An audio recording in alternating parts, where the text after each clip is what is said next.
수업 시작하도록 하겠습니다. 오늘 첫 번째 시간이니까 강의 방향성 같은 걸 조금 말씀을 드리자면, 일단은 진도별 변사기 문제집입니다. 그래서 이제 변호사 시험이랑 사법 시험, 그다음 변시 모의 위주로만 실려져 있어가지고 아무래도 지금 수강하시는 분들 중에 법행 수험생, 그다음 5급 공채 수험생, 그다음에 온라인으로는 사실 변호사 시험 수험생분들이 많아가지고 이걸 어떻게 말씀을 드려야 하나 하다가 일단은 변호사 시험 문제이기 때문에 여기 적혀 있는 답안은 변호사 시험 스타일입니다. 변호사 시험 스타일이고, 변호사 시험 스타일이랑 법원행시 스타일은 어차피 똑같습니다. 그래서 법원행시는 크게 달라질 게 없고요. 여기 말하는 답안이랑. 그 외에 이제 5급 공채 같은 경우에는 답안 스타일이 살짝 다릅니다. 그거는 제가 말씀을 다 드릴 거예요. 그 어떤 식으로 써야 되는지 말씀을 드릴 거고, 그 다음에 여기에 있는 답안의 형태가 제가 조금 마음에 안 들거나 순서 같은 거에 대해서는 제가 푸는 스타일로 또 풀어 드릴 겁니다. 그런 걸 할 거고, 그 다음에 이 사례 연습이랑 그 다음에 제 암기장도 가지고 오시면 좋아요. 암기장도 보긴 볼 거예요. 그러면서 이제 출제되지 않았던 거, 그 다음 비교할 거, 그런 거 비교해 드리겠습니다. 그리고 제 거 암기장 아니더라도 뭐 다른 어느 분의 암기장이라도 보시던 거 상관없습니다. 찾아보면 내용은 다 있을 거니까요. 그래서 그걸로 정리를 할 거고, 일단은 사례집을 본다고는 해도 이걸로 막판까지는 어차피 못 가져가기 때문에 여러분들은 뭐 암기장이나 정리된 거 가져가실 거거든요. 그러니까 사례 연습을 할 때는 일단 이 사례 풀이하는 방법이랑 어떻게 읽어 나가야 되는지 그런 거 위주로 해서 학습을 해주시면 될 것 같고, 그 다음에 이제 제가 푸는 거에 마냥 그냥 따라오지 마시고 같이 생각을 해보시면 좋을 것 같아요. 풀 때 같이 생각을 해보시면 좋을 것 같아요. 어차피 제가 풀 때는 너무 쉽게 느껴지실 거예요. 근데 막상 혼자 가서 풀면 정신없이 풀 겁니다. 정신없이 풀 거고, 그 다음에 이제 민법과 민사소송법 두 개인데, 민사소송법은 또 민사소송법 시작할 때 말씀을 드리겠지만, 민법 같은 경우에는 양이 너무 방대합니다. 양이 너무 방대해서 여러분들이 풀 때 뭐 머릿속으로 사고 회로를 정리하고 이렇게 못 풉니다. 그냥 닥친 문제를 보고 빨리 쟁점 찝어내고 빨리 쓸 말 쓸 거 쓰고 그렇게 하셔야 됩니다. 그렇게 하셔야 되고, 어차피 정신없이 풀게 되실 겁니다. 어느 시험이든 마찬가지로. 그래서 첫 번째로 일단 말씀드리고 싶은 거는 일단 문제에서 묻는 걸 제대로 답하기. 마지막에 결론을 쓸 때 문제랑 결론이 매듭이 제대로 돼야 돼요. 문제에서 뭐 예를 들어서 지연손해금은 얼마인가를 물었는데 지연손해금만 마지막엔 쓰시면 됩니다. 마지막에 사안의 경우에는 물론 검토한 내용 주르륵 쓰시겠지만 결론에는 답만, 수학 문제 풀 때도 답만 쓰잖아요.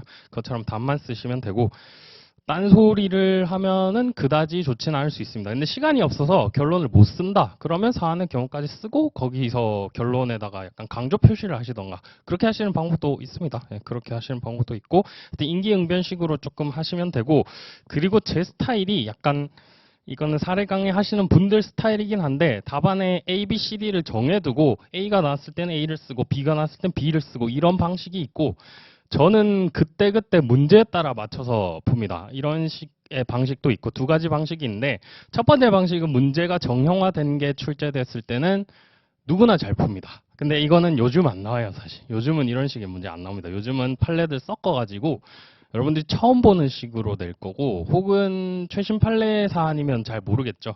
올해 법원행시 청구인 납 부분도 그렇게 사례화돼서 나오니까 전혀 알 수가 없잖아요. 그 다음에 5급 공채 같은 경우엔 더더욱 판례 베이스로 안 냅니다. 판례를 꼬아서 냅니다. 그렇기 때문에 자기가 생각할 줄 알아야 돼요. 생각할 줄 알고 자기가 논리를 좀 구성하실 수 있으면 좋을 것 같아요. 그래서 일단 각각 시험들 특징을 보자면, 일단 예를 들어 뭐 현실이 있어요. 비트코인이라는 게 등장했죠. 이 비트코인이라는 것을 규율을 해야 됩니다. 이 규율을 하는 게 이제 법이죠. 법으로 규율을 하게 됩니다. 그러면 법에 근거해서 어떤 사안이 나오겠죠. 판례입니다. 시험별 스타일을 말씀드리면, 이 판례 자체를 묻는 게 변호사 시험, 법행. 뭐 법원에서 어차피 사건 정리하시는 거기 때문에, 뭐 판사들 사건 정리한 거기 때문에 비슷비슷합니다. 그래서 변호사 시험, 법행. 이 판례를 이쪽 부분, 그래서 판례 부분이 중요한 거. 물론 5급 공채도 판례가 중요합니다. 근데 5급 공채에서 내는 파트는 이쪽입니다. 지금 요렇게 규율이 돼 있는데 이 법이 맞는 것 같냐? 이 판례가 뭐라고 하는데 이게 맞는 것 같냐? 그래서 한 번 더 물어봅니다.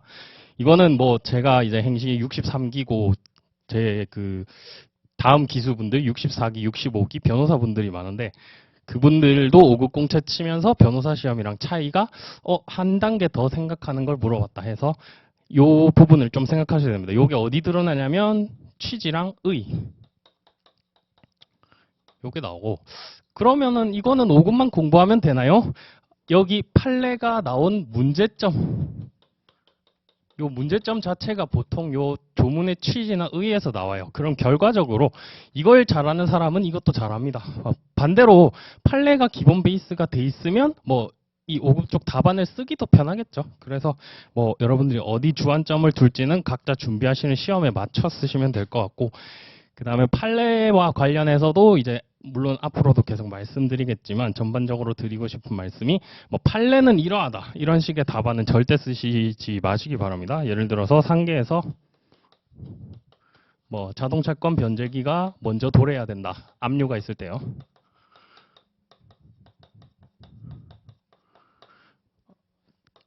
좀 길긴 한데 요 앞에 있는 거랑 다 쓰세요. 압류 및 전부 명령 등이 떨어졌을 때 상계를 어떤 조건 하에 할 수 있느냐. 자동차권의 변제기가 수동차권의 변제기보다 동시에 또는 그보다 먼저 도달해야 된다. 말을 다 붙여 쓰세요. 그 말 붙여 쓰시는 게 중요하고, 그러니까 판례 문구 그대로 쓰시는 게 중요하고, 상계에 대해서 판례는 자동차권 변제기 선도래설의 입장이다. 이렇게 달랑 쓰시지 마세요. 교수님들 제일 싫어하시는 겁니다. 제일 싫어하시는 스타일이고, 저도 이제 답안들 채점하는 입장이 되보니까 이렇게 쓴 친구랑 막 줄줄이 판례 문구 그대로 쓴 친구랑 수준 차이 납니다. 솔직히 말해서 뭐 시간이 없으면 이렇게 쓸 수도 있는데 그게 아닌 이상은 판례 문구 다 쓰셔야 되고 이 판례 문구를 살려 쓰는 게 요즘 시험 트렌드거든요. 그 변호사 시험에 보면 검토가 없습니다. 검토가 없는데 검토가 있어요. 이게 뭔 소리냐면 판례에는 결론이 있고 근거가 들어가 있습니다. 요거를 같이 쓰면 판례만 쓰셔도 상관없어요. 근데 검토를 왜 쓰냐면 결론 쓰고 이러이러함으로 판례가 타당하다 할 때 검토 쓰는 거예요. 그래서 이 검토도 사실 판례 내용입니다. 여러분들 생각을 쓰는 게 아니고 판례 내용입니다. 물론 여러분들이 공부했을 때 이거는 좀 다르게 생각해 볼 수도 있지 않을까 하고 찾아봤는데 그게 고등법원 견해예요. 그럼 쓰실 수 있습니다. 그럼 쓰셔도 돼요. 그럼 쓰셔도 되고 저도 이렇게 해봤습니다. 상법 같은 데서 이렇게 해봤고 뭐 점수 괜찮게 나왔어요. 그래서 일단 생각하시는 공부를 하면 좋을 것 같고 암기는 당연히 베이스로 깔고 가야 되는 거다. 이건 다 외우는 거예요. 시험 붙으려면 변호사 시험 뭐 붙으려면 다 외워야 되고 이제 변호사 시험보다 더 나아가서 법행이나 5급 공채에 붙으려면 당연히 다 외워야 됩니다. 조금 안타까운 게 법행도 올 초에 제가 말씀을 드렸을 때 응시자 중에 그 전체 중에 꽈락이 없는 사람이 20몇 명밖에 없다고 했죠. 통계에서. 조금 안타깝긴 한데 그 말인즉슨 꽈락만 면하면 충분히 합격 가능성이 있다는 얘기예요. 꽈락만 면하고 조금 더 잘 받아야 돼요. 그 꽈락 면한 사람들은 또 실력이 또 비등비등하고 괜찮기 때문에 거기서 좀 잘 받으셔야 되고 마찬가지로 5급 공채도 지금 발표가 났죠. 최종 발표가 났는데 5명을 뽑는데 3명이 최합했더라고요. 두 자리가 지금 비었는데 꽈락만 면했으면 붙는 건데 아무튼 두 자리가 비었습니다. 그래서 조금 안타깝죠. 이런 게 붙으면 기회인데 요즘 약간 꽈락이 많이 나와서 그래서 묻는 거에만 잘 답하고 판례 그대로 잘 쓰고 그 다음에 결론이랑 근거도 붙여 써주고 요거까지만 잘 하시면 제 생각에는 민사법에서는 한 5, 60점은 나오고 그 다음에 쟁점을 다 썼다 그럼 70점 이상 나옵니다. 그러면 뭐 합격이죠. 70점 이상 나오면 합격이죠. 그래서 요 기본 베이스를 일단 머릿속에 넣어 두시고 오늘 사례 문제 한번 들어가 보겠습니다. 먼저 거기 꼭 외워야 할 요건 사실 거기 팁부터 한번 보면 뭐 우리가 다 아는 것들이죠. 이거를 외워야 하는 거라고 하고 제가 암기장 특강 때도 뭐 두문자 같은 걸 따드리긴 했는데요. 그리고 참고로 올해 사례 강의 이후로 저는 최종 마무리 강의는 안 합니다. 어차피 암기장 강의랑 똑같기 때문에. 그리고 우리 암기장 강의에서 두 문자들은 다 외웠어요. 그래서 1번에 보시면 법인의 불법행위 성립 요건 해서 뭐 대직불 이거 제가 따드린 두 문자랑 똑같죠. 대표기관의 행위, 직무에 관한 거, 그 다음에 불법행위 요건을 충족할 거. 그 다음 불법행위 요 750조 부분은 또 고의 손인 그대로 두 문자 딴 게 있었죠. 이 요건들을 외워야 하는 이유는 답안을 시작할 때 뭘로 시작해야 되냐면 어차피 의요건으로 시작해야 되기 때문에 조문 쓰고 이제 요건을 써주셔야 되는 거죠. 조문 35조에도 사실 이 말이 그대로 있긴 해요. 그래서 조문을 뺏겨 쓰시는 방법도 있습니다. 그 다음에 이번에 착오 취소의 요건 이것도 109조 1항 그대로 뺏겨 쓴 거죠. 자, 의사표시에 착오가 있을 것, 중요부분에 착오가 있을 것, 중과실이 없을 것. 그 다음에 사기 취소 요것도 뭐 고기위인 저랑 두 문자 똑같은데 110조 1항에 있는 조문 그대로 뺏겨 쓴 겁니다. 그 다음 4번에 126조 표현대리 성립요건 이것도 워낙 많이 나오는 거죠. 기본 대리권이 있고 기본 대리권을 넘는 행위를 할 것. 그 다음 정당한 이유가 있을 것. 이것도 요건 외워주시면 되지만 126조도 그대로 있어요. 자, 근데 5번 소멸시효 항변의 요건 사실 나와 있는데요. 요건 조문에 없습니다. 요거는 외우셔야 됩니다. 요건 외우셔야 되고 보통 저는 대행기라고 외우죠. 대상 적격 갖추고 그 다음에 행사할 수 있었는데 안 했고 그 다음 기간 도과했을 것. 요 세 가지는 외워주셔야 됩니다. 요건 조문에 없어서 어쩔 수가 없어요. 그 다음 6번에 소유권에 기한 부동산 인도 청구의 요건 사실 나오는데 원고는 부동산의 법률상 소유자라는 거, 그 다음 상대방이 점유하고 있을 거 이건 조문 그대로입니다. 213조 본문 가지고 쓰시면 되고 여기서 중요한 건 어차피 213조 단서에 상대방이 점유할 수 있는 권한이 있을 것이냐 그걸 검토하는 게 더 중요하기 때문에 요건 뭐 조문 위주로 써주시면 되고 권한 같은 경우에는 밑에서 있듯이 법지나 유치권 이런 것들이 있겠죠. 그 다음 넘어가셔서 7번인데요. 소유권에 기한 말소 등기 청구의 요건 사실 이거는 민법, 민사소송법 통틀어서 너무 많이 나오고 그 다음에 조문을 참고해서는 알 수 없기 때문에 외워주셔야 됩니다. 요거는 소등원입니다. 원고는 법률상 소유자, 그 다음에 피고 명의 등기가 있을 것, 그 다음에 세 번째로 그 등기가 원인 무효일 것 해서 소등원 이렇게 외워주시면 돼요. 여기는 1번, 2번 붙여 쓰셨는데 보통 사후연수원 교조도 그렇고 소등원 3개로 돼 있습니다. 자, 그 다음에 8번 선의 취득의 성립 요건 요거는 저는 두 문자를 동무거선이라고 따드렸는데 동무유거선이라고 따드렸는데 뭐 이대로 외우셔도 되고 일단 동산일 것, 그 다음에 무권리자로서 동산을 점유하고 있을 것, 그 다음에 유효한 거래 행위, 거래를 해야 됩니다. 보통 매매로 대표가 되겠죠. 거래 행위로 승계 취득을 해야 되고 마지막으로 선의 취득이니까 선의 무과실일 것도 요건으로 하고 있죠.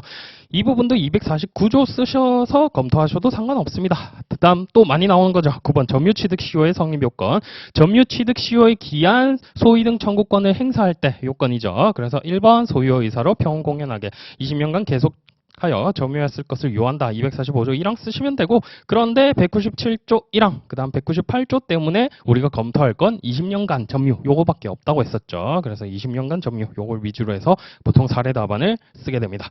그 다음 10번 제366조의 법지 성립 요건인데 요거는 설건동 적용이죠. 설정 당시 건물이 존재하고 그 다음에 저당권 설정 당시 건물과 토지의 소유자가 동일, 그 다음에 적어도 하나의 저당권이 설정되었고 저당권 실행으로 경매가 이루어질 것, 요겁니다. 설건동 적용. 그 다음에 관습상의 법정지상권 성립 요건, 요거는 처동법특이라고 했었죠. 처분 행위가 있고 토지와 건물의 소유자가 동일할 것, 그 다음에 법률 행위 등으로 달라질 것, 마지막으로 철거 특약 등이 없을 것 해서 두 문자 외워줄 것 이것도 두 문자 외워주셔야 됩니다. 이것도 조문이 없기 때문에 이건 판례 법리로 인정하고 있는 거예요. 관습상의 법정지상권 이것도. 마찬가지로 366조 법지도 외워주셔야 됩니다. 그 다음 12번 유치권의 성립 요건 요거는 320조 1, 2항 사실 쓰시면 요건 다 들어가 있어요. 근데 굳이 외운다면 이제 제가 타적관 변특이라고 했는데 타인의 물건 또는 유가증권을 점유하고 있으며 불법행위로 인한 점유가 아닐 것. 저는 이거 적법 점유일 것이라고 했었죠. 그 다음에 3번 점유하고 있는 목적물에 관하여 생긴 채권 결련성을 요구하고 있습니다. 그 다음 4번 위채권이 변제기에 있어야 되고 유치권 배제 특약 없을 것. 그 다음 13번 일괄 경매 청구권 요거는 제가 따로 두 문자를 따드리진 않았어요. 설건동 적용 아니면 일괄 경매 청구권이 됩니다. 법지랑 그냥 반대로 외워주시면 되고 그 다음 14번 채권의 준 점유자에 대한 변제 이것도 저는 두 문자 안 따드렸습니다. 그냥 470조 조문 쓰시면 돼요. 이거 짜잘한 것들이라서 이런 것까지 외우면 좀 정신이 없을 것 같아서 저는 안 따드렸었고 그 다음 15번 변제자 대위의 성립 요건 저는 이거 면구정승이라고 했었죠. 면제 혹은 변제 등으로 채무가 면제되어야 되고 그 다음에 구상권을 가져야 되며 정당한 이익이 있을 것, 그 다음 승낙 등이 필요하다. 보통 법정 대위이기 때문에 정당한 이익 요것만 검토해 주시면 되죠. 그래서 요거는 좀 외워주셔야 됩니다. 변제자 대위도 많이 나오기 때문에. 그 다음 채권자 지체의 성립 요건인데요. 이것도 외워주셔야 됩니다. 수협 이불이라고 저는 따드렸던 것 같은데 수령 또는 협력이 필요하고 그 다음 이행에 제공을 하여야 되고 그 다음에 수령을 하지 않아야겠죠. 수령 불능. 그래서 이 채권자 지체 성립 요건이랑 그다음 덧붙여서 채권자 지체의 법적 성질까지 해서 정리를 해두시면 되겠죠. 여긴 나오는 게 뻔해가지고. 그다음 17번 공탁. 이거는 저는 두 문자 안 따드렸습니다. 그냥 나오면 487조 조문 가지고 비비시면 됩니다. 그다음 18번 상계 성립 요건. 요건 중요하죠. 492조 많이 나오는 거. 요거는 저는 대동변허현이라고 따드렸습니다. 대립하는 동종 채권. 그 다음에 변제기가 도래했을 것, 그 다음 상계가 허용될 것, 그 다음에 상계적상 현존할 것 해서 대동변허현으로 따드렸습니다. 이것도 492조 그대로 쓰셔도 되는데 요건이 조금 조문에 명확하지 않아서 외워주셔야 됩니다. 그 다음에 불완전 이행 책임의 성립 요건 요거는 외우셔도 되고 그냥 그 조문으로 쓰셔도 상관없습니다. 채무 불이행이 있고 그 다음에 불법행위에 따른 손해가 있고 그거에 대한 위법성이 있으면 청구할 수 있겠죠. 그 내용 쓰시면 되고 그 다음 채권자 대위권의 성립 요건 이건 뭐 워낙 많이 봤으니까요. 보필불대. 그 다음에 21번 채권자 취소권의 성립 요건 여기 보사사라고 되어 있는데 일단 적격 요건부터 검토해야죠. 대피제부터 하셔야 되죠. 대상 적격, 피고 적격, 제소 기간 그거랑 같이 따두시면 되고 그 다음에 지명채권 양도의 요건 요거는 저는 두 문자를 안 따드렸는데 뭐 처분 권한이 있어야 할 수 있다. 준물권 행위 등이니까 처분 권한 있어야 할 수 있다. 뭐 그 정도만 정리해 두시면 될 것 같고 양수금 청구도 저는 따로 안 따드렸는데 뭐 처분 권한 있는 사람이 양도했으면 채권은 동일성을 유지한 채로 이전되니까 그에 의해서 청구할 수 있다. 그 내용만 쓰시면 되겠죠. 그 다음 채무자 위험 부담 중인데 537조 조문 그냥 쓰시면 됩니다. 이 조문 그대로 비비시면 됩니다. 537조랑 538조랑 되게 어렵게 생각하실 수도 있는데 그냥 조문 가지고 뺏겨 쓰시면 쉽습니다. 밑에 있는 위험부담주의 바뀌는 거 538조도 똑같죠. 그 다음 26번 이행지체 해제 이것도 역시 채무불이행 있고 위법성 뭐 등등 그걸로 검토하시면 되고 자, 그 다음 27번 해약금에 기한 해제권 행사의 요건입니다. 요건 살짝 기억을 해주셔야겠죠.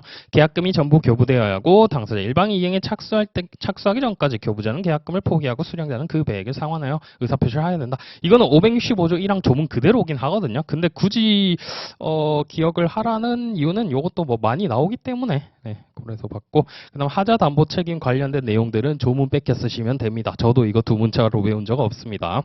그 다음 30번에 유익비 상환 청구권이 나왔는데 객관적 가치 증가시키기 위하여 투입한 비용, 가치 증가 현존, 임대차가 종료해야 된다. 임차인의 유익비 상환 청구권이네요. 이것도 저는 두 문자를 안 따드렸어요. 그냥 626조 쓰시고 하시면 됩니다. 626조. 마찬가지로 31번에 부속물 매수 청구권도 646조 가지고 뺏겨 쓰시면 됩니다.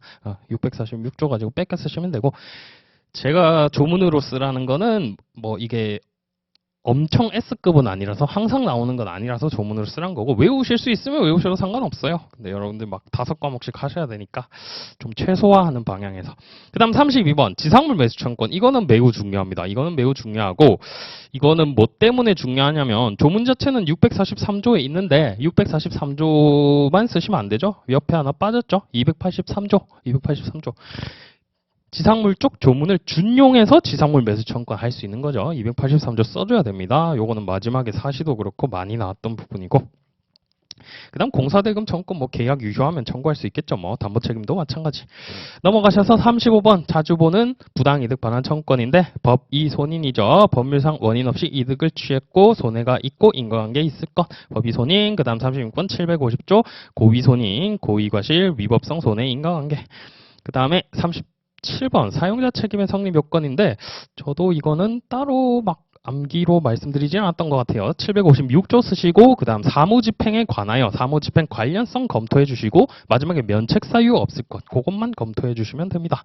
마찬가지로 공작물 책임도 758조 조문 가지고 비벼 쓰시면 되고 39번에 협의의 공불 요것 역시도 760조 1항만 쓰시면 되고요.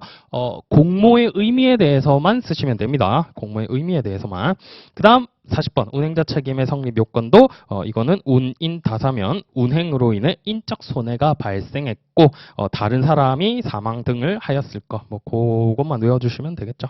그래서 뭐 주요한 내용들 앞에 있는 거 정리된 거 제 암기장 스타일로 두 문자를 다시 한번 정리를 했고 지금 40개 했는데 제가 외우란 거 한 20개밖에 안 됩니다. 그러니까 이 20개만 외우시면 언제 어디서든 풀 수 있으니까 다른 거는 조문을 많이 받으시면 좋을 것 같아요. 자, 그 다음에 3쪽부터 시작하겠습니다. 민법 총칙, 신의 성실의 원칙. 이 사정 변경의 원칙과 이 보증인의 책임과 관련해서 요거는 암기장 236페이지에 있습니다. 앞부분에 없고 암기장 236페이지에 있고요. 변호사 시험 13년도 기출.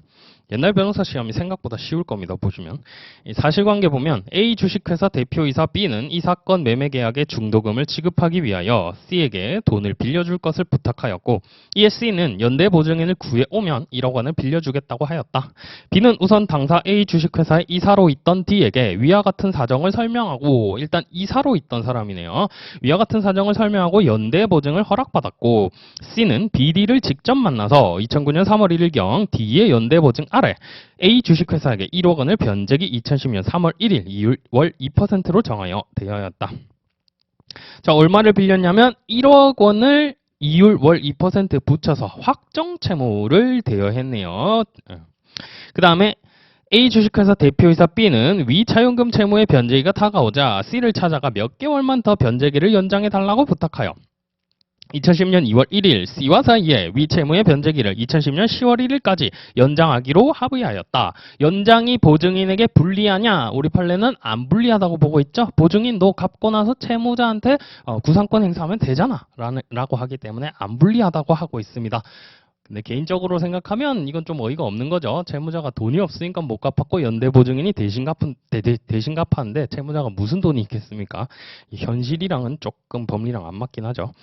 어쨌든 2010년 10월 1일까지로 연장하기로 합의했다. 유효하겠죠. 한편 D는 2010년 1월 10일 A 주식회사의 이사직을 사임한 후 퇴직하였고 그 직후인 2010년 1월 12일 C에게 A 주식회사 이사직을 사임하였으므로 위 연대 보증 계약을 해지한다고 내용 증명 우편으로 통보하여 위 통보가 2010년 1월 18일 C에게 도달하였다. 이걸 보는 순간 부득이 이사직에 있어서 연대 보증한 경우냐 그리고 이사직에 있을 때 보증을 했지만 확정 채무를 보증했기 때문에 끝까지 책임을 져야 하느냐 그 부분 판례가 떠올라 주셔야 됩니다. 그래서 문제 보시면 자 1번 D의 소송 대리인 D는 회사의 이사지위에서 부득이하게 연대보증을 선 것이어서 이사 사임 직후 위 연대보증 계약을 해지한 이상 연대보증 채무를 부담하는 것은 부당하며 요거 부당하지 않죠. 우리 판례 떠올려 주시면 됩니다. 그 확정 채무기 때문에 부당하지 않습니다.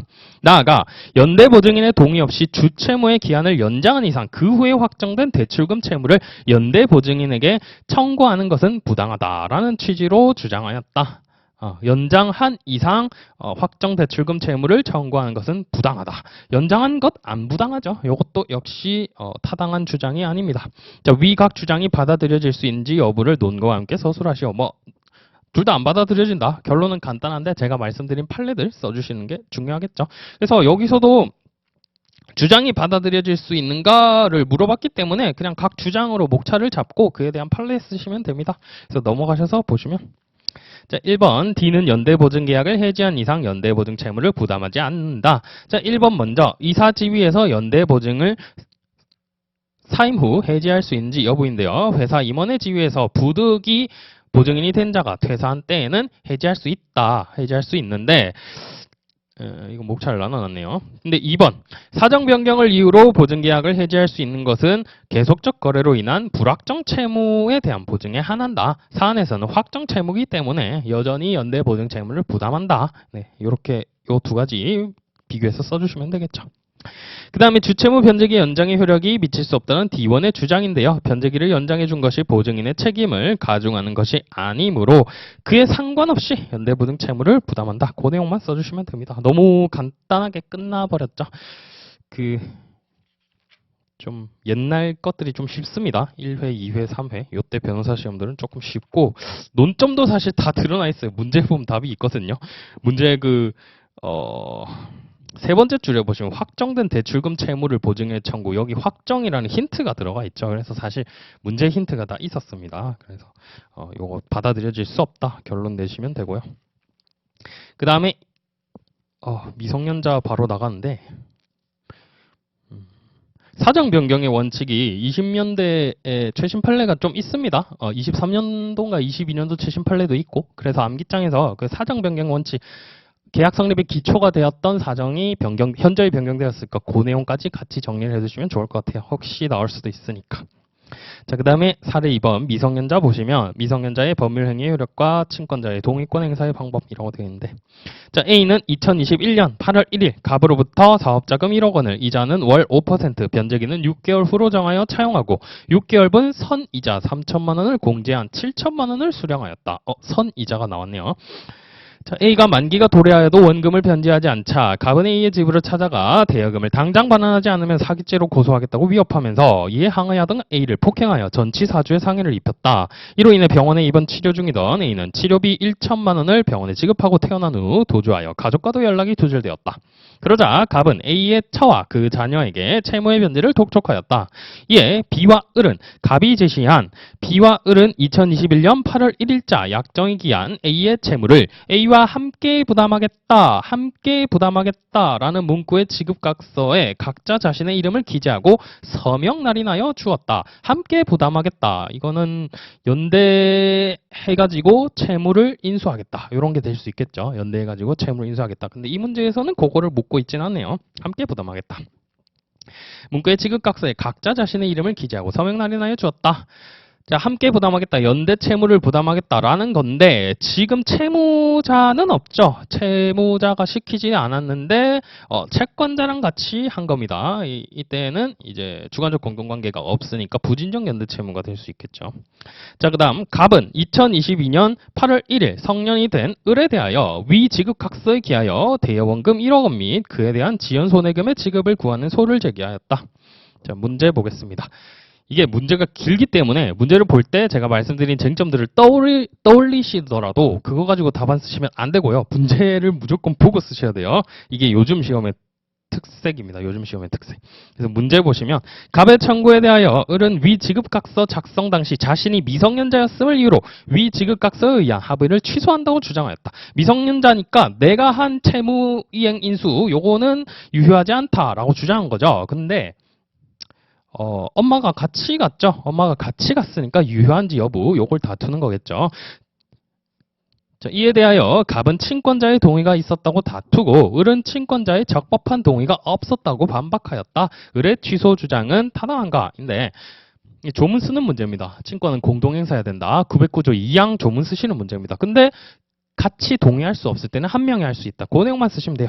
자, 그래서 적용 법리 보시면 친권자의 묵시적 동의, 미성년자가 법률 행위를 하면은 법정 대리인의 동의를 얻어야 된다. 5조 쓰고 시작하시고 그 다음에 모와 미성년자인 딸이 함께 있는 자리에서 주민등록증을 첨부하여 도피 중인 부의 채무를 연대 지급하기로 하는 지불각서를 작성 교부해 준 경우 모가 딸의 위 의사표시에 대하여 법정 대리인으로서 묵시적으로 동의한 것으로 볼 수 있다. 묵시적으로 동의한 것으로 볼 수 있고요. 근데 논리 순서가 공동행사부터 나오면 조금 더 좋을 것 같긴 하죠. 친권은 부모가 같이 행사해야 된다. 909조 2항. 같이 행사해야 되는데 지금 아빠가 없으니까 혼자 행사할 수 있느냐. 이게 사실 문제점입니다. 이게 사실 문제점이죠. 근데 지금 동의권 행사의 방법이 문제된다라고 했는데 이렇게 쓰셔도 상관은 없는데 문제에서 쟁점이 너무 명확하면 이렇게 쓰셔도 상관이 없는데 보통 우리가 행시나 법행에서 나오는 문제점이 안 드러난 것들이 있어요. 그러면 그 문제점을 써주셔야 됩니다. 문제점 어떻게 써야 되나요? 이런 식의 질문도 좀 있는데 여러분들이 쓸 답의 핵심적인 거를 문제점에 넣으시면 됩니다. 그러면 좀 차별화된 답안이 될 수 있겠죠. 교수님 입장에서도 문제점만 보고도 얘가 쟁점 잘 파악했네 라고 하고 넘어가시기 때문에 인상이 조금 좋게 보일 수 있습니다. 자, 그래서 일단 친권의 공동행사 909조 2항 써주시고 그 다음에 요 909조 3항 써주셔야죠. 부모의 일방이 사실상 또는 법률상 행사할 수 없을 때에는 다른 일방이 단독으로 행사할 수 있다. 그러니까 엄마가 단독으로 한 거 괜찮다라는 것이죠. 괜찮기 때문에 친권행사는 유효하고요. 취소 안 됩니다. 결론은 내주시면 되고 이 배점이 이 변시 모의죠. 모의는 사실 어느 강사의 책을 보더라도 답이 똑같을 겁니다. 이거는 공식 채점 기준표가 나와 있기 때문에 체기표가 잘못됐다. 그러면 답이 다를 수가 있는데 아마 모든 문제집이 어차피 다 똑같을 거예요. 근데 여기에서 보시면 그 결론에 4점이 들어가 있죠. 좀 간단한 것들은 답 맞추는 게 배점이 좀 큽니다. 그래서 답을 잘 맞추셔야 되고요. 그 다음에 7번 법인입니다. 이사의 대표권 제한. 자, 갑은 고서화 소매업을 운영하는 사람이다. 갑이 마침 단원 김홍도 선생의 산수화 일점을 보유하고 있음을 알게 된 을법인.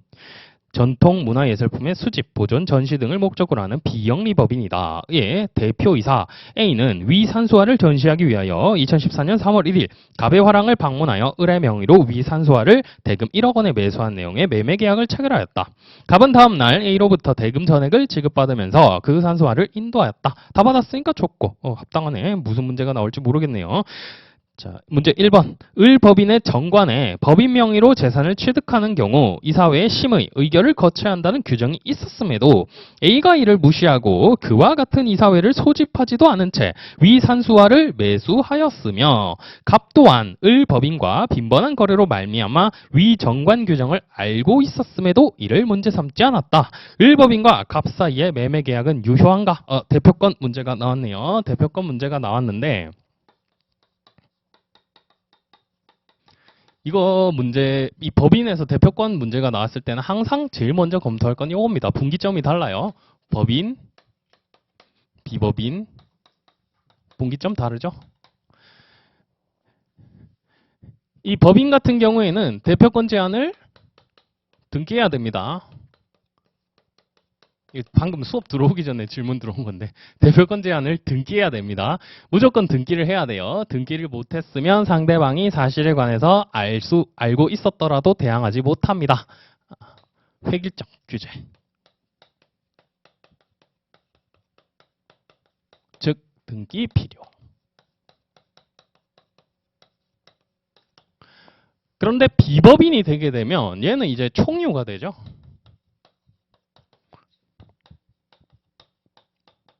276조 쪽 조문의 적용을 받게 되어가지고 총유물의 처분행위는 무효이고 요건 그냥 무효입니다. 처분행위는 그냥 무효.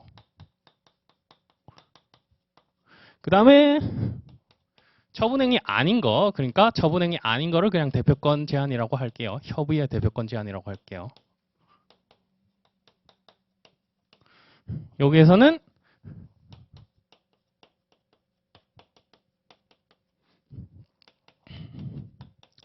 상대방이 알았거나 알 수 있었으리죠. 요 사정이 있으면 유효하다고 주장하거나 무효하다고 대응할 수가 있다. 그래서 요 분기점이 나뉘는 거 요거 좀 주의하셔야 됩니다. 그래서 문제 풀실 때 항상 이거는 보니까 시작에 비영리 법인이죠. 비영리 법인. 이건 법인이죠. 법인. 비영리 법이니까 법인이죠. 비법인 사단이 아니고 법인이죠. 자, 법인 쪽이니까 이쪽으로 가야 됩니다. 법인 쪽.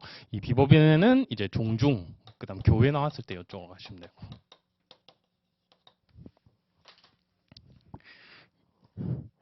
방금 순간 비영리라고 해서 비법인 이렇게 보시면 안 되죠. 요거는 그냥 영리를 추구하지 않는 법인. 자, 그러면 이 법인 파트로 갔다면 그 다음 이제 순서는 1번은 목적 범위네. 이거는 근데 의미가 없어요, 사실. 34조에 있죠. 법인의 목적 범위 내어야 되는데 우리 판례가 목적 범위 되게 넓게 인정한다고 했죠. 그래서 의미가 없는데 그냥 한 줄 정도 간단히 써주는 거. 그 다음 이제 요 대표권 제한 써주시면 되겠죠. 요게 순서입니다. 요거는 뭐 사례 검토 순서라서. 자, 그래서 먼저 목적 범위 요 34조 나오죠. 정관으로 정한 목적의 범위 내에서 권리 능력이 있다.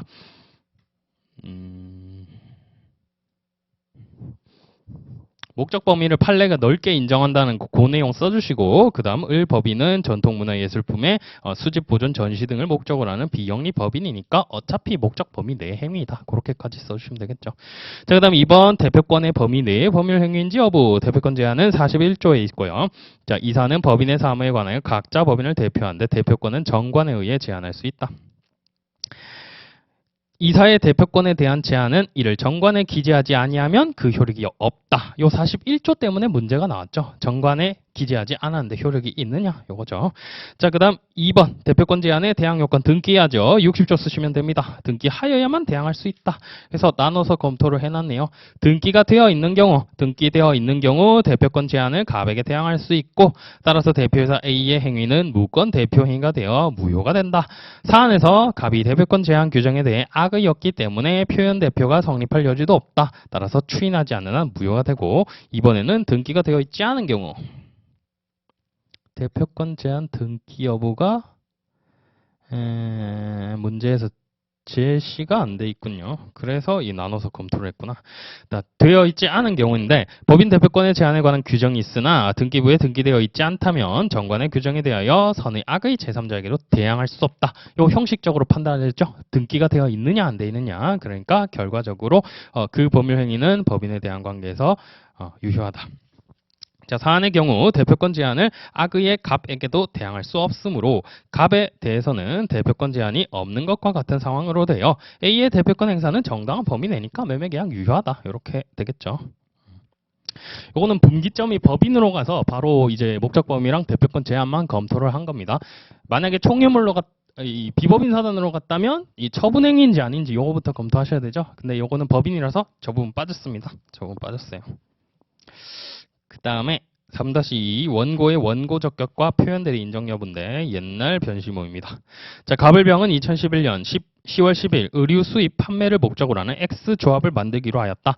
이를 위하여 을과 병은 3억 원씩을 현금으로 내고 갑은 시가 3억 원 상당의 평택시 청북면 어연리 A토지 220제곱미터 및 그 지상의 창고 건물 이하 A토지 및 창고 건물이라 한다를 출자하면서 현물 출자 가능하죠. 갑을병 명의로 합의 등기를 마친 후 의류회사 근무 경험이 있는 갑을 업무집행조합원으로 선임하였다. 한편 A토지상의 기존 창고 건물이 낡아 의류 창고 용도로 사용하기에 부적합하였기 때문에 갑을병은 A토지와 인접한 B토지를 매수하여 AB 토지상에 새로이 창고 건물을 지어 사용하기로 하고 갑이 B토지의 소유자인 Y종중의 대표 기를 찾아가 그 토지를 자신들에게 팔 것을 제의하였다. 그 무렵 채무변제 독촉에 시달리던 기는 종중총회를 개최하지도 아니한 채 임의로 B부동산을 매도한다는 내용의 종중총회 의사록을 만들어 갑에게 제시하면서 Y종중을 대표하여 2011년 12월 20일 갑과 B 토지를 대금 1억 원에 매도하기로 하는 매매계약을 체결하고 갑을병 명의로 소위 등을 넘겨주었다. 그리고 기는 그 매매 대금을 자신의 재무변제에 사용하였다라고 되어 있죠. 자, Y종중의 종중원들은 기가 종중 소유 B토지를 임의로 매도한 사실을 알고 기를 대표해서 해임한 후 새로이 대표자를 선임하여 B토지의 매수자인 갑 측을 상대로 매매계약이 무효임을 주장하면서 소위 등 말소 청구해소를 제기한다면 누가 원고가 되어 어떠한 법리상의 근거를 들어 무효를 주장할 수 있는지를 논하시오. Y종중이 소를 제기할 때 누가 원고가 될 수 있느냐라는 거겠죠. Y종중의 성격을 검토해 주시고요. 그 문제 푸실 때는 조합인지 비법인 사단인지 구분해 주셔야 되죠. 그래서 두문자 사다변주 써주시고 사단주 성격을 가지는 규약을 만들어 가지고 조직을 갖추고 있느냐 그 내용 써주신 다음에 종중이니까 비법인 사단이다. 비법인 사단이면 민사소송법 51조 52조에 따라서 소송 수행 능력이 있으니까 원고가 될 수 있다. 그 내용 써주시면 되겠죠. 민사소송법 문제인데. 아무튼 누가 원고가 되어 어떠한 법리상의 근거를 들어 무효를 주장할 수 있는지 논하시오. 이에 대하여 갑 측이 적법한 종중 대표자인 기로부터 종중총회 회의록까지 확인하고 요 내용은 왜 나왔냐면 표현대리 물어보려고 나온 거겠죠. 내가 봤을 때는 의사록도 다 있고 맞던데? 라고 표현대리 물어보려고 나온 겁니다.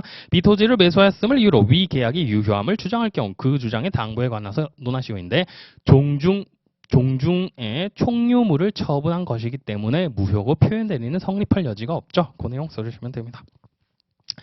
자, 그래서 원고의 적격부터 검토가 되어 있죠. 논점이 없으니까 상당히 어색하네요. 근데 이거는 배점도 30점이니까 이건 변호사 시험이라도 논점을 써줬어야 될 것 같아요. 원고 적격, 종중 일단 뭐에 해당하는지부터 쓰셔야 됩니다. 여기서 지금 종중 바로 튀어나와 있는데 제대로 쓰자면 종중이 뭐에 해당하는지부터 쓰셔야 돼요. 그래서 종중과 비법인 사단의 구별 있죠. 그 사다변주 그 두 문자 써주시고 그 다음 종중 같은 경우에는 비법인 사단이다. 조합이 아니다. 그거 써주시면 됩니다. 종중이래. 조합과 비법인 사단. 비법인 사단이면 이제 민소법 52조에 따라 당사자 능력이 있죠. 그래서 2번 종중이 원고로서 소송을 수행하는 방법. 비법인 사단이 Y종중 소유의 비토지에 대한 가불병 명의의 소위 등에 대한 말소 청구에 관한 손은 총유재산에 관한 소송이고 이는 관리 처분 행위뿐만 아니라 가불병 명의의 소위 등에 관한 말소 청구의 소재기와 같은 보존 행위의 경우에도 비법인 사단이 그 명의로 사원총회 결의를 거쳐하거나 구성원 전원이 당사자가 되어 필수적 공동소송의 형태로 할 수 있을 뿐이다. 요 파란색 표시가 중요한 거죠. 전원의 명의로 하거나 또는 비법인 사단의 명의로 소를 수행하거나. 자, 따라서 비법인 사단의 구성원은 설령 그가 사단의 대표자라거나 총회 결의를 거쳤다 하더라도 자기 단독으로는 당사자가 될 수 없고 비법인 사단이 사원총회 결의 없이 제기한 총유재산에 관한 소송은 소재기에 관한 특별수권을 결하여 부적법하다. 요 내용 써주시면 됩니다. 이게 조합으로 나오면 조금 더 복잡하죠. 조합으로 나온 적도 있는데 그게 변시 뭐였나 변호사 시험인지 모르겠는데 조합 같은 경우에도 제 암기장에 정리되어 있는 그 파트 내용 다 써주셔야 됩니다. 조합 같은 경우에는 조합 자체 이름으로 소송 수행은 안 되기 때문에 민소법의 규정이 없어서 안 된다. 그 내용 써주시고 조합의 소송 수행 방법에 대해서 쭉쭉쭉 써주셔야 됩니다. 거기는 또 외워서 써주셔야 돼요. 자, 그 다음에 2번 Y종중의 소위 등 말소 청구가 인용될지 여부입니다. 원고 적격을 갖추어서 주장할 수 있다면 이번에는 인용될 수 있는지 여부를 써주시는 겁니다. 말소 등기 청구의 요건사실 소등원 간단히 써주시면 되고 자, 2번 갑측 명의의 등기가 원인 무효의 등기인지 여부겠죠. 총유물의 관리 처분 행위는 총회 결의에 의하여야 된다. 그러한 절차를 거치지 않으면 무효이다. 이것도 간단하게 써 있는데 처분 행위인지 아닌지부터 먼저 검토를 하시고 하시면 조금 더 답안지가 보기 좋아 보이겠죠. 이거는 뭐 토지 매매니까 당연히 처분 행위에 해당하는데 간단해도 한두 줄 정도 쓰는 거랑 안 쓰는 거랑은 차이가 있습니다. 자, 그 다음에 3번 피고 갑측의 항변인데요. 피고 진술의 의미, 요 진술의 의미에 대해서 여기서 표현을 해놨죠. 표현 대리의 성립을 주장하고 있는 것이다. 그러면 표현 대리가 성립하느냐인데 총유물 처분행위 같은 경우에는 표현 대리가 성립할 여지가 없다라고 했었죠. 그 내용 써주시면 됩니다. 그래서 나머지 사안의 해결은 정리를 해주시면 되겠고요.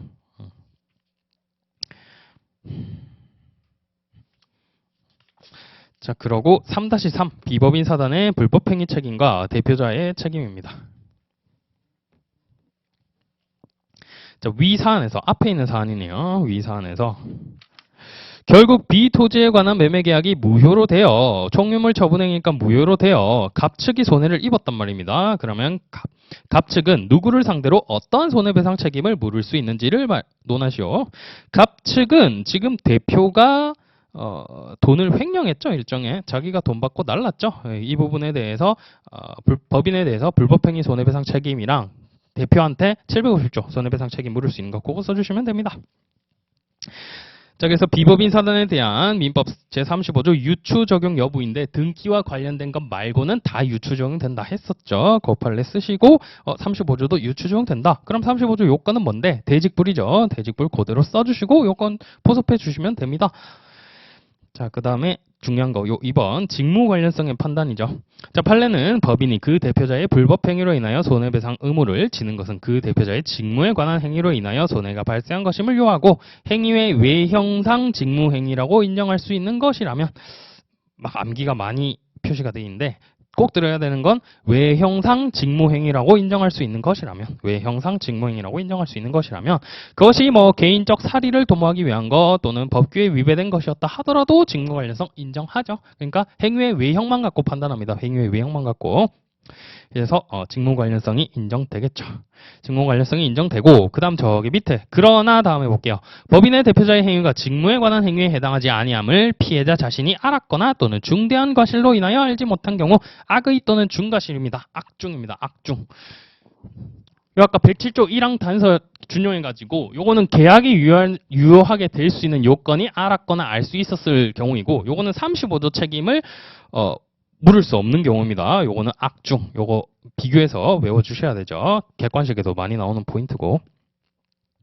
자, 그런데 3번 사안의 경우인데요. 종중의 대표자 기는 자신의 채무 변제를 위한 배임적 의사가 있었지만 종중총회 회의록을 제시하여 종중 재산을 처분하는 외형은 갖추고 있으니까 자기가 대표자인 양 하면서 했잖아요. 따라서 직무 관련성은 인정된다. 그리고 상대방은 이제 종중총회 회의록이 여기서는 표현대리 말고 중과실이 있는지 여부에 대한 판단 사정으로서 들어갑니다. 이거 포섭해 주셔야 됩니다. 종중총회록을 제시했다는 점에서 중과실이 있다고 보기는 어렵고 뭐 다른 사정도 안 보인다. 그러니까 불법행위 책임 물을 수 있다. 그 다음 2번 기의 제750조에 의한 불법행위 책임인데요. 여기 너무 간단히 돼 있는데 750조 요건 써주시고 고위손인 해당해서 물을 수 있다. 그리고 두 개는 부지정 연대 채무 관계에 있다. 그거까지 써주시면 되겠죠. 네, 그렇게 정리를 해주시면 되겠고. 자, 그 다음 3-4번 비법인 사단의 불법행위 책임과 손해배상의 범위입니다. 사법시험 문제 오랜만에 나온. 자, Y토지는 A종중 소유이지만 A종중의 대표자 갑은 등기 서류를 위조하여 일단 종중입니다. 비법인 사단이고요. 대표자가 등기 서류를 위조하여 갑 명의로 소위 등을 해두었다. 종중 건데 지 명의로 해놨어요. 갑은 2014년 9월 10일 을에게 Y토지를 4억 원에 판 뒤 계약금과 중도금으로 합계 2억 원을 받았다. 을이 잔대금 지급 전에 비로소 Y토지가 실제로는 A종중 소유임을 알고 항의하자. 자, 여기 분기가 조금 생깁니다. 자, 받았다까지 하고 끊는 표시해 볼까요? 을이 잔대금 지급 전에 알았습니다. 자기께 A종중 소유임을 이때 알았어요. 자, 갑은 내가 A종중의 대표자이니 종중총회 결의를 거쳐 적법하게 Y토지의 소유권을 이전해주겠다라고 약속하였다. 그 후 갑은 Y토지에 관하여 임의로 A종중 앞으로 소위 등을 한 후 종중총회 경에서 등을 위조하여 2014년 10월 15일 을에게 소위 등을 해주고 잔금 2억 원을 받았다. 을은 적법한 절차를 거쳐 정당하게 Y토지의 소유권을 취득한 것으로 믿었다. 이건 믿었다고 해서 취득할 수가 있나요? 종중총유물의 처분행위죠. 종중총유물의 처분행위이기 때문에 기본적으로 무효인 것이 되겠죠.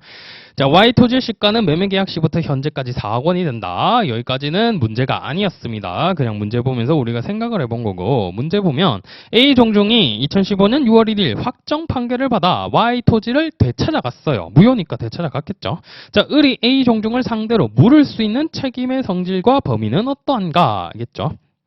그러면 지금 되찾아간 거는 결론이 문제 자체에서 나왔기 때문에 여러분 검토하실 필요가 없습니다. 제가 아마 이게 문제 2번이니까 1번에서 검토가 나오지 않았을까 싶긴 한데, 아무튼 2번에서는 을이 A종중을 상대로 물을 수 있는 거, A종중은 지금 코만 베었잖아요. 근데 이 사람한테 물을 수 있는 건 뭐가 있느냐? 대표자가 지가 먹었으니까 35조 책임 물을 수 있냐? 그 내용 써주시면 됩니다.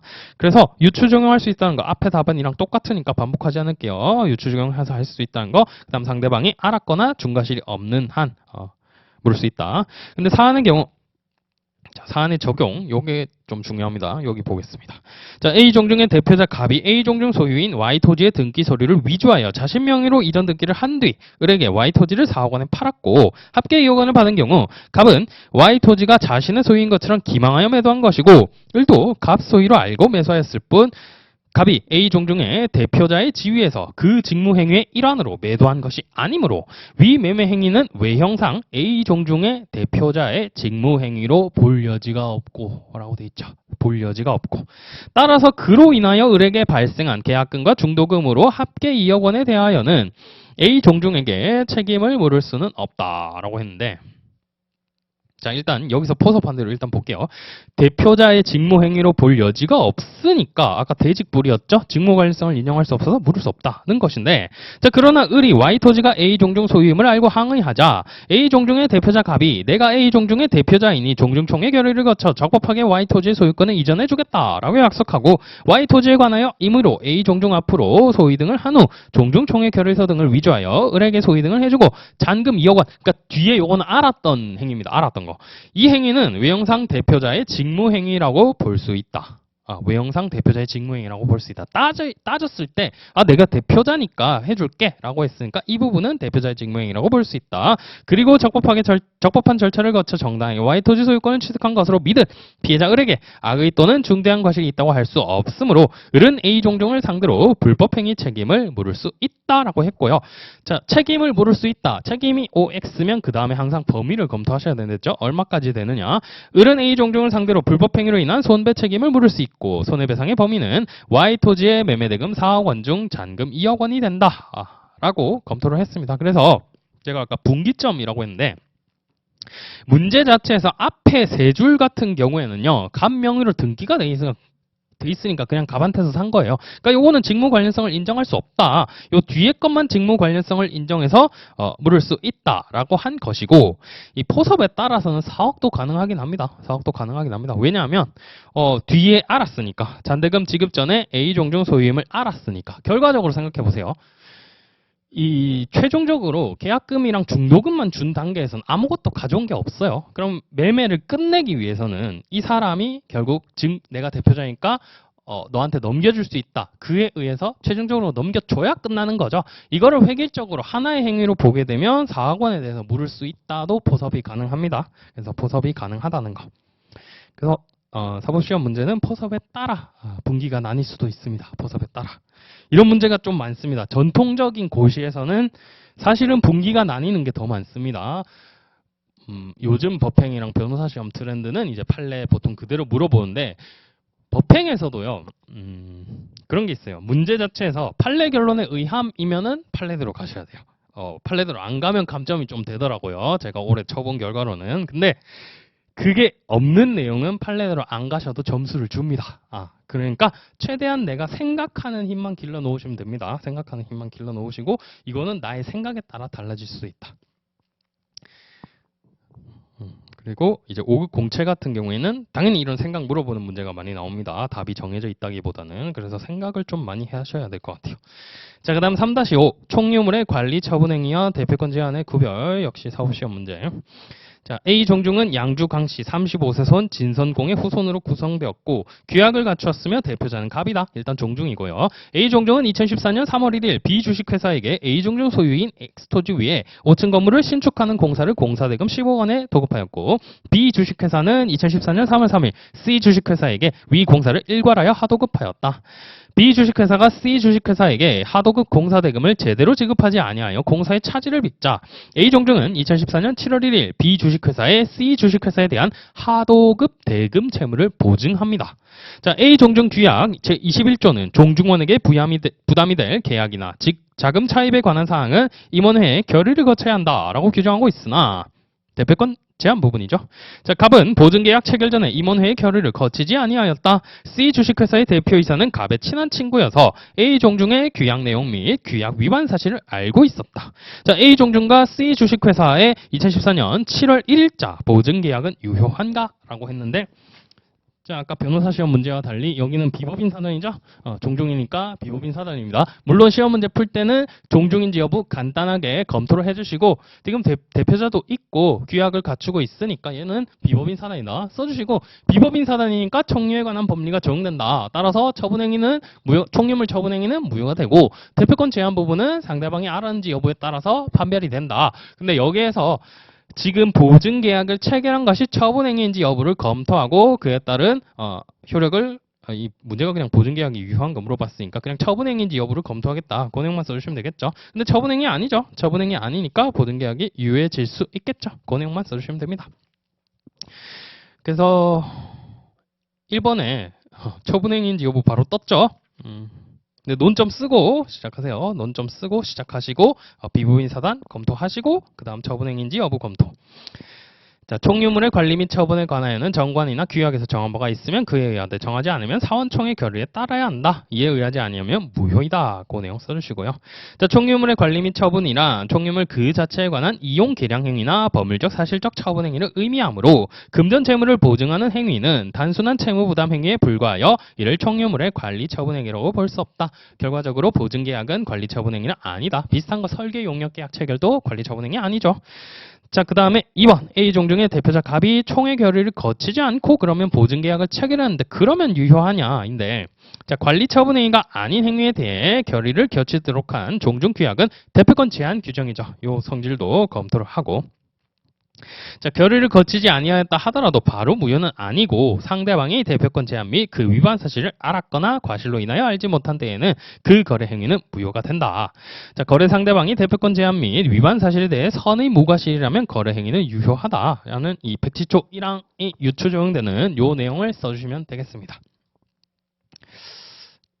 이 좀 변시 스타일로 써져 있는데 사실 구사시 스타일로 15점이잖아요. 이거 거의 한 장 반 써야 되니까 이렇게 쓰면은 너무 간단하고 제가 말씀드린 대로 종중의 성질을 검토를 하시고 그 다음 관리 처분행위 검토하시고 그 다음에 이 효력을 유효하다고 볼 것이냐. 사실 여기 학설 대립 있죠. 저 암기장에는 안 넣어뒀던 것 같은데 학설 대립 있죠. 107조 1항 단서 유추하는 것도 있고 그 다음에 대표권 남용에 대해서 권리 남용설도 있죠. 권리 남용설도 있으니까 뭐 그거 두 개 정도 소개해 주시면 됩니다. 권리 남용설을 말씀드린 이유는 사실 상법에서는 권리 남용설이 통설이죠. 이거는 민법이라서 107조 1항 단서인데. 그래서 뭐 그 두 가지 정도 학설 써주시고 마지막에 검토하시고 결론 보증계약 자체는 위반 사실을 알고 있었으니까 무효가 된다라고 써주시면 되겠죠. 자, 그 다음에 계속해서 사업시험 문제네요. 총유물의 관리 처분행위. 자, A종중은 적법한 절차를 거쳐 2014년 10월 1일 A종중 소유인 Z토지를 B형에게 대금 5억 원을 매도하고 처분행위했네요. 총유물 처분행위. 2014년 12월 1일까지 계약금과 중도금으로 합계 4억 원을 받았다. Z토지를 포함한 부분 토지가 2014년 12월 15일 수용됩니다. 국가에 수용되었고 A종중은 2015년 5월 1일 Z토지의 수용보상금 6억 원을 수령하였다. Z토지의 시가는 매매계약 시부터 현재까지 5억 원이다. 문제. A종중은 2015년 5월 15일 성년 남자 종중원인 백인에게만 위수용 보상금 중 200만 원을 각 분배하기로 결의하였다. 그러면 먼저 이 결의가 유효한지 여부를 검토해 주셔야겠죠. 이 결의를 하려면 대표권에 관한 통지, 소집 통지, 그 내용 써주셔야겠죠. 종중원들 모두에게 소집 통지를 하고 모두가 결의에 참석을 해야 되는데 남자끼리만 했죠. 그러니까 효력이 없겠죠. 자, 그런데 진성공을 공동 선조로 하는 후손인 성년 여자 50명도 A 종중을 상대로 각 200만 원의 지급을 청구하였다. 자, 결의가 무효인 건 알겠어요. 근데 성년 여자 50명이 바로 200만 원의 지급을 청구할 수 있는지 안 된다라고 했었죠. 결의를 한 다음에 청구하라고 했었죠. 자, 그래서 뒤에 있는 청구는 정당하지 않습니다. 이거는 뭐 배점 7점이니까 말씀드린 판례들만 잘 써주시면 될 것 같아요. 자, 그래서 먼저 종중총회 결의의 효력은 무효이다 써놨죠. 종원의 총유이고 종중총회 결의에 의하여 그 매각대금을 분배할 수가 있고 공동선조의 성과 본을 같이 하는 후손은 성별의 구별 없이 성년이 되면 당연히 구성원이 되니까 모두 참석해야 된다. 모두 참석을 안 했다. 그러니까 무효가 된다. 그 내용 써주시고 권리 구제 방법으로서 결의가 무효이면 새로운 종중총회에서 공정한 내용으로 다시 결의하여 구제를 받을 수가 있지 바로 분배금의 지급을 청구할 수는 없다. 분배금 지금 누가 정해놨는데요? 정해진 거 없죠? 그러니까 종중총회 회의를 한번 해야 됩니다. 그 내용 써주시면 됩니다. 이거는 최신 판례 관련해서 물어봤던 것 같아요. 자, 그 다음에 사례 4번 부동산 이중매매입니다. 이 문제가 좀 많이 나올 것 같은데 계속. 자, 사실관계. 갑은 2011년 6월 20일 자기 소유인 X 부동산을 을에게 매도하고 그 무렵 을에게서 계약금과 중도금을 수령하였다. 계약금, 중도금 받았어요. 계약금만 받았을 때는 이 횡배가 안 되죠. 계약금만 받았을 때 횡배가 안 됩니다. 갑자기 형법을 떠올리게 되는데. 자, 그 후 병의 대리인 A는 갑과 을 간의 위매매계약 체결 사실을 알면서도 X 부동산의 매도를 주저하는 갑에게 적극적으로 더 높은 가격의 지급을 약속하여 갑과 X 부동산의 매매계약을 체결하였다. 자, 알면서 근데 안 것만으로는 배임이 안 됩니다. 요 문제가 나오면 배임이 되냐 안 되냐 포섭이 중요하거든요. 근데 적극적으로 더 높은 가격의 지급을 약속하면서 매매계약을 체결했다. 이게 원인무효 배임이냐 요게 문제겠죠. 요게 배임이냐. 약속하여 체결하였고 2011년 10월 10일 갑으로부터 소위 등을 마친 병은 X 부동산을 2013년 3월 10일 정에게 매도하고 그의 명의로 이전 등기를 맞춰주었다. 그러니까 지금 보면 사람이 많이 등장해서 그래야겠네요. 갑이 을한테 매도를 했고 알고 있던 병의 대리인 A가 그럼 병이란 사람이 먹은 거고 A는 대리인이죠. 병이 등기를 한 겁니다. 등기를 했고 마지막에는 정에게 매도를 한 거죠. 이렇게 된 거고. 자, 병과 정은 갑을 간의 위계약 체결 사실을 알지 못했다. 마지막에 이건 왜 나오는 겁니까? 병과 정은 갑을 간의 이중매매를 몰랐다는 건데 어차피 대리행위 하자는 대리인을 기준으로 판단하죠. 이 내용 써주시면 됩니다. 자, 1번. 이 경우 누구를 피고로 삼아 어떤 청구를 하여야 을이 자신의 명의로 X 부동산에 대한 소유권 이전 등기를 마칠 수 있는지 근거를 제시해서 설명하시오.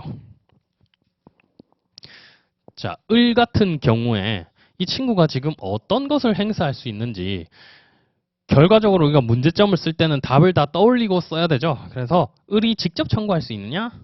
안 되죠. 직접 청구 안 되죠.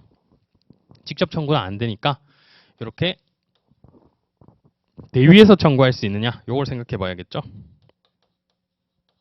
근데 대위권의 법적 성질은 법정 소송 담당설이니까 갑의 거를 대신 행사하는 겁니다. 갑의 거를 대신 행사하는 거고 병과의 요 거래계약 자체가 유효인지 무효인지에 따라 결과가 달라질 수가 있겠죠. 그래서 그 내용이랑 해서 써주시면 됩니다. 먼저 이중매매부터 이렇게 검토해 주셔도 되고요. 자, 그래서 갑과 병 사이의 부동산 매매 계약의 효력부터 검토를 하고 있네요. 그래서 이중매매의 효력. 계약자의 원칙상 이중매매는 원칙적으로 유효하다. 표시가 안 돼 있는데 이거부터 쓰셔야 되죠. 원칙부터 쓰셔야 되죠. 그러나 매도인의 배임 행위와 제2매수인이 매도 사실을 알고도 매도를 요청하거나 유도하여 또는 배임 행위를 유인 교사하거나 이에 협력하는 등 적극 가담하여 매매 계약에 이르는 정도가 되면 부동산의 이중매매는 반사회적 법률 행위로서 무효가 된다라고 했었죠. 그래서 요거 배임 행위 적극 가담 법리입니다. 배임 행위 적극 가담 법리. 자, 그다음 2번.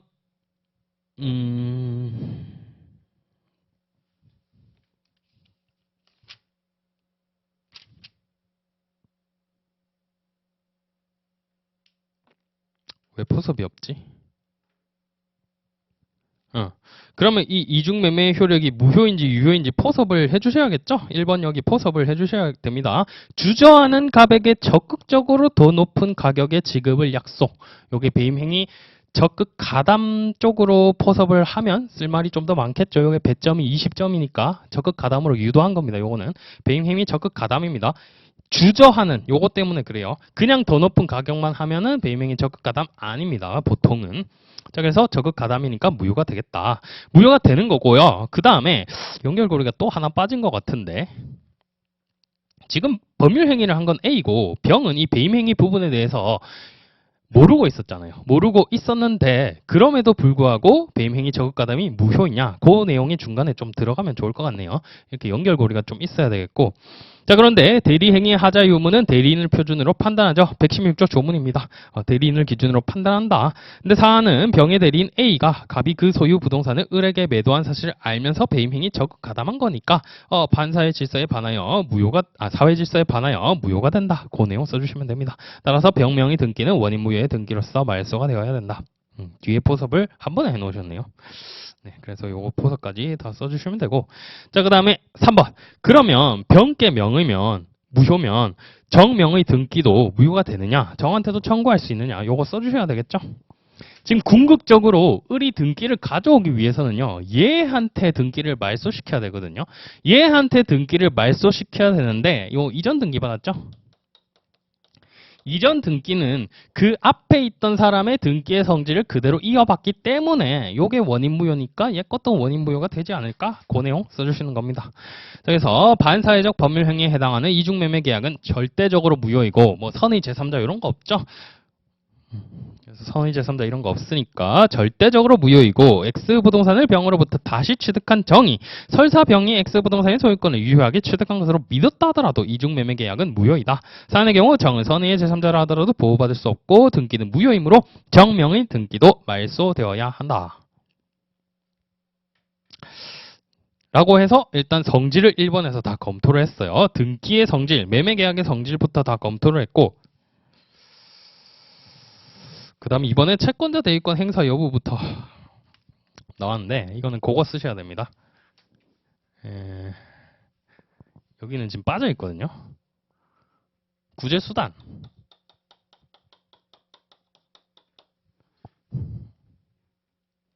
(1번)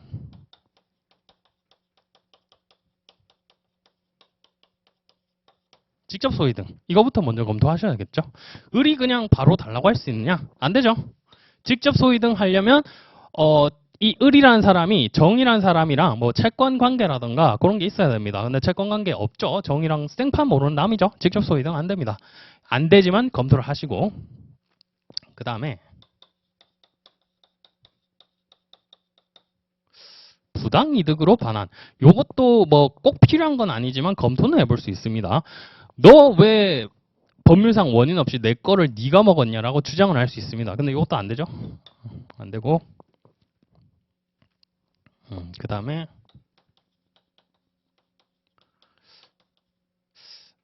불법행위는 빼버립시다.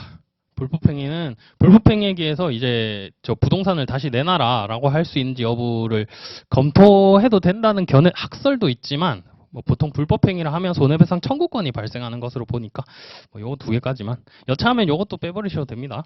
일단 직접 소위 등을 검토를 하시고, 그 다음에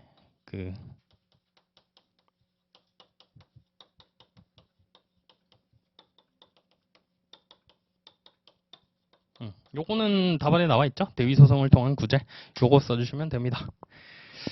그래서 채권자 대위권 행사 여부. 그리고 하나가 또 빠졌네요.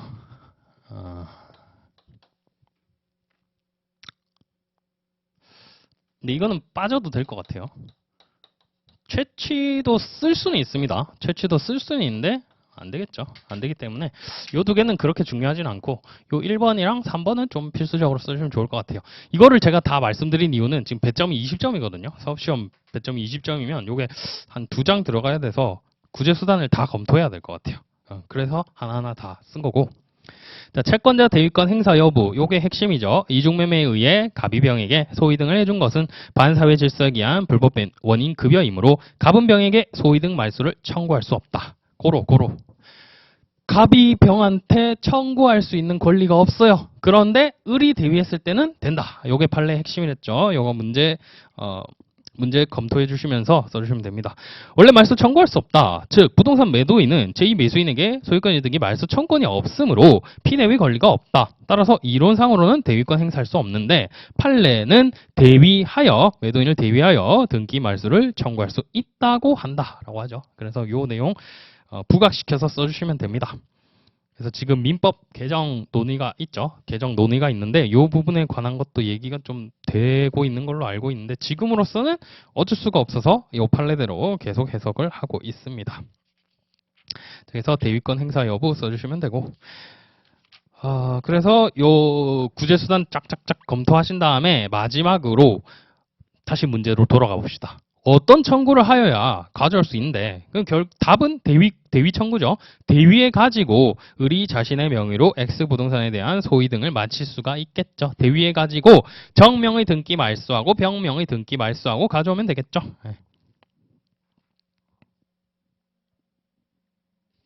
이것도 마지막에 유의하셔야 됩니다. 지금 가 있는 거 얘죠? 그러면 등기부에는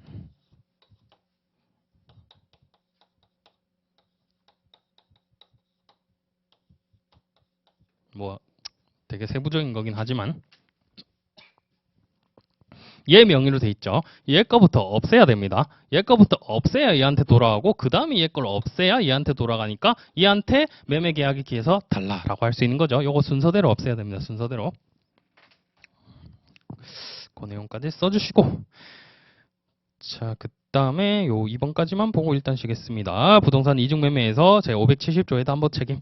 만약 위 소송에서 정이 피고가 되었고 또 패소하였다면, 정은 누구로부터 어떤 방법으로 권리를 구제받을 수 있는지 그 근거를 제시해서 설명하시오. 결과적으로 얘는 절대적 무효라는 효과에 따라서 갑자기 코베인 겁니다. 자기 건 줄 알았는데 다시 뺏긴 거예요. 그러니까 담보 책임 물을 수 있어야겠죠. 이 판 사람한테, 병한테 담보 책임 물을 수 있어야 됩니다. 그래서 근거, 병과 정의 전부 타인 권리의 매매입니다. 자, 갑과 병 사이의 X부동산 매매 계약은 사회질서에 반해 무효니까 병명의 등기는 원인무효의 등기로서 말소되어야 된다. 결과적으로 X부동산은 지금 요게 원인무효이기 때문에 갑거죠. 갑것이므로 X부동산에 대한 병과 정 사이의 매매는 타인의 권리 매매이다. 따라서 매도인 병과 매수인 정 앞으로 된 소유권 등의 말소 판결이 확정됨으로써 매도인의 소유 등이 이행 불능이 되었다면 매수인 정은 매도인 병에 대하여 570조에 기한 담보 책임을 물을 수 있다. 그리고 담보 책임은 아까 조문 뺏겨 쓰시면 된댔죠. 570조 쓰시면 되고요. 담보 책임은 넓게 보면 두 개밖에 없습니다. 그냥 해제, 손해배상. 그게 답니다. 해제, 손해배상. 자, 그래서 타인의 권리를 매매한 경우에 그 권리를 취득하여 이전할 수 없는 때에는 선악 불문 계약 해제할 수 있고 선의 매수인만이 할 수 있다. 여기서 유의하실 거는 선악 불문하고 해제 가능. 그 다음에 손배는 선의자만 할 수 있다는 거. 요게 핵심입니다. 조문을 뺏겨 쓰시면 되거든요. 근데 조문을 안 뺏겨 쓰고 570조에 따라 물을 수 있다. 이렇게 해버리면 요거를 누락할 수 있습니다. 근데 쓰셔야 되겠죠. 자, 사안의 경우 정은 선의니까 병에게 570조의 전부 타인 권리 매매로 인한 담보 책임을 물어 해제도 되고 해제했으니까 원상회복 청구는 당연히 할 수 있겠고요. 그 다음 손해배상 청구도 된다. 요거까지 써주시면 됩니다. 자, 그래서 간단하게 포섭해 주시면 되고 19페이지부터는 10분 정도 쉬었다가 보도록 하겠습니다.